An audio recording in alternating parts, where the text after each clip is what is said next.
মালিক জিজ্ঞাসা করে প্রতিদিন, বান্দা কি কারণে আমাকে ছেড়ে দিলা? হ্যাঁ, রাত 12টা বাজে তুমি ঘুমায় গেলা, মা ঘুমায় গেল, বাপ ঘুমায় গেল, বিবিও ঘুমায় গেছে, পাড়া পড়শি ঘুমায় গেছে। আল্লাহ বলেন আমি তো ঘুমাই নাই।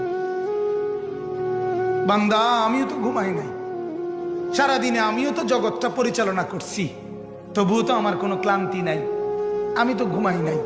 কেন ঘুমাই নাই জানো বান্দা? রাতের 2টা বাজে যদি তোমার পেশাব করতে হয়, রাতের 3টা বাজে যদি তোমার দরজা খুলতে হয়, তখন যদি তোমাকে উঠতে হয়, আর আমি যদি ঘুমায় যাই বান্দা, তোমারে চোখ মেলে দিবে কে?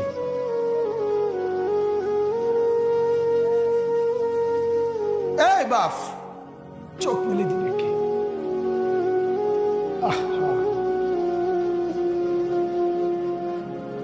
আল্লাহ